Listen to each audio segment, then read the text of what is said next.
I wanted to run through how I taught myself this song by ear, but also looking up the chords online. So I looked up New York by St. Vincent chords on Google, and it comes up with Guitar Tab website, and it has the lyrics with a bunch of chords, and it had the song in A, which was helpful for me to start practicing the song. And then when I actually just played along to the song, I realised that it was actually in B flat. So I had to kind of change it halfway through learning, but that's fine. That's what happens quite often. People transpose the song because they've learned it in guitar for an easy key. But that was good enough to get the basic chord progressions. So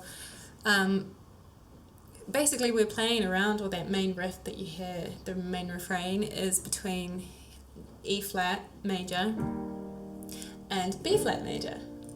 So you've got E flat, B flat, E flat, B flat, E flat, B flat, E flat, B flat, E flat, and B flat.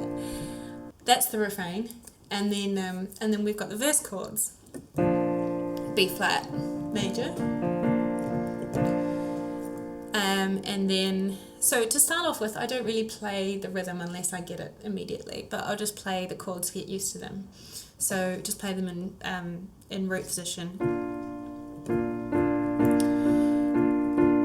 and then we've got an E flat,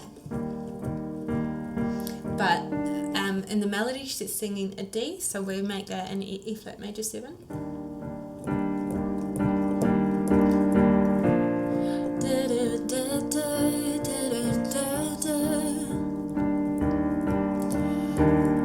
And then we go to a C minor, and then we've got a F7, and she just plays an F, but I add this minor 7 in there, which is the E flat. Then we're back to our refrain.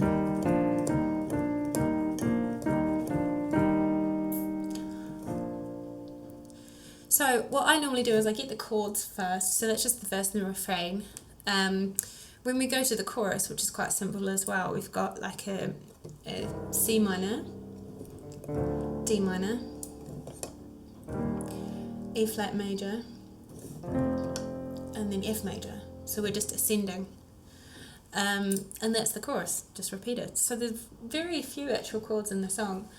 But what I like is the rhythm that the piano is playing. So you've kind of got this da da da da da da da da da da da.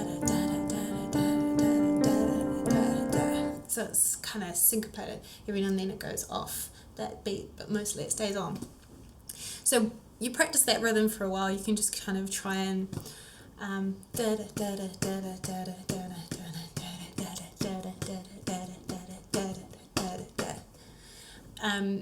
once you've got that, then you add that to all the different chords of the verse, just the same rhythm over and over. And then we've got,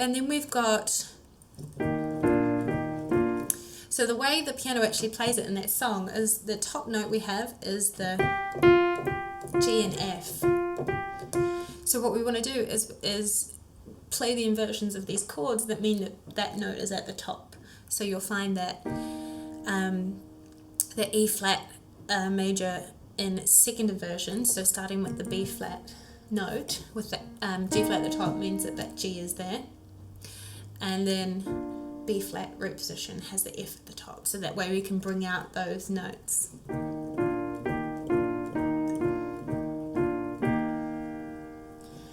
So that's the way the piano plays it in the song, but we don't, when we're playing a song, we like to bring out the melody, because we're not always singers and we don't always have a singer with us. So to play it as a piano piece, I like to, and many people like to bring out the melody occasionally just to kind of remind you what song it is, right? So the first time I play it, I like to play it the first time through the verse, first time through the chorus plain. So the way that the piano is played in the song, just to kind of show everyone that you do know how it's actually supposed to go, which is that inversion.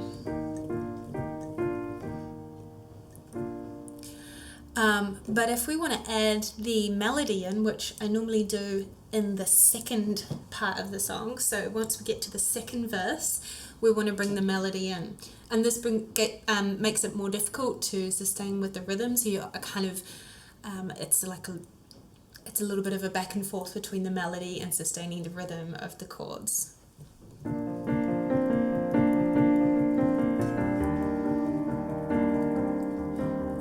So we've got melody, and then rhythm,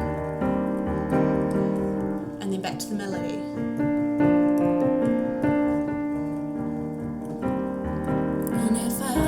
So we can even bring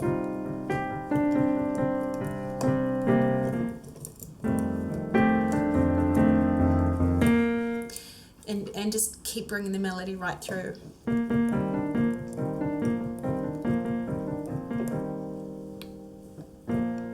So when you listen carefully to the song, you'll notice that there's like there's a really faint, really high F octave that comes in on the first beat of the chorus alongside the C minor chord. So she's like, I have lost a hero. So in order to incorporate that, I just play it really quickly, put my pedal on sustain so that I can hold it for a bit, and then race down and continue the rhythm of the chorus, because the important part of that chorus is that kind of driving and building it up throughout. So we don't want to leave the rhythm for too long, but it's quite cool to bring in some other bits if we want. So we've got that.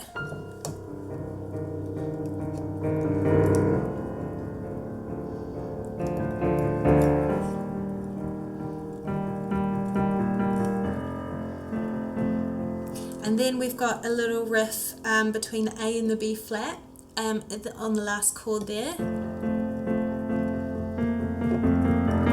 which I think is really nice because it kind of it makes it a little bit tensiony, and then you resolve again.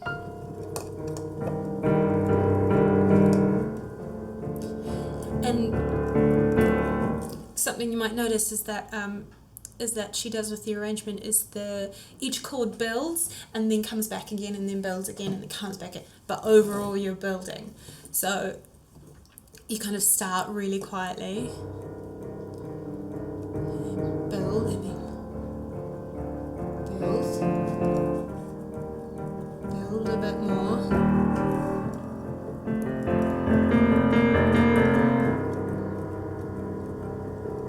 So it's quite a murky, because you've got all this low stuff and you've got the pedal on, and it's quite a murky feeling, but I really like it. And then this high note kind of cuts through it.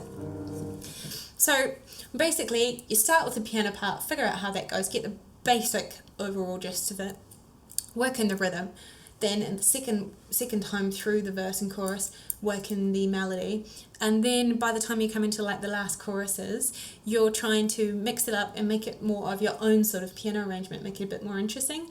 So I did that by doing like a ripple effect. So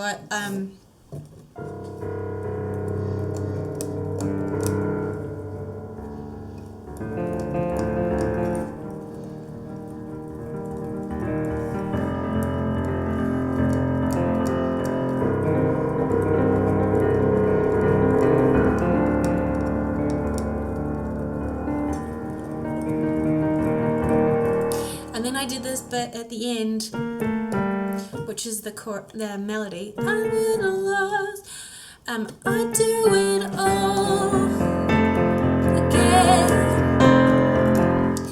and I just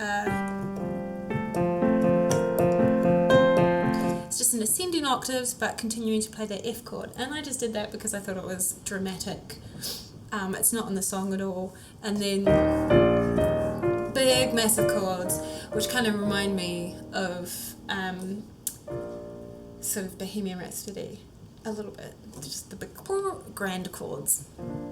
So it takes it a little bit away from St. Vincent's arrangement, but I think it's cool. You know, you start with being faithful to the song, and then you bring in the melody, which is different to be playing the piano part and bringing in the melody, and then you kind of tuning it into your own sort of thing. So that's my tip for learning songs by ear. That's the way I do it.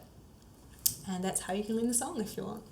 So if you like this tutorial, I have a piano course, pianopicnic.com, where I have currently a free introduction to piano course that you can sign up for completely free, no strings attached, and start learning the piano.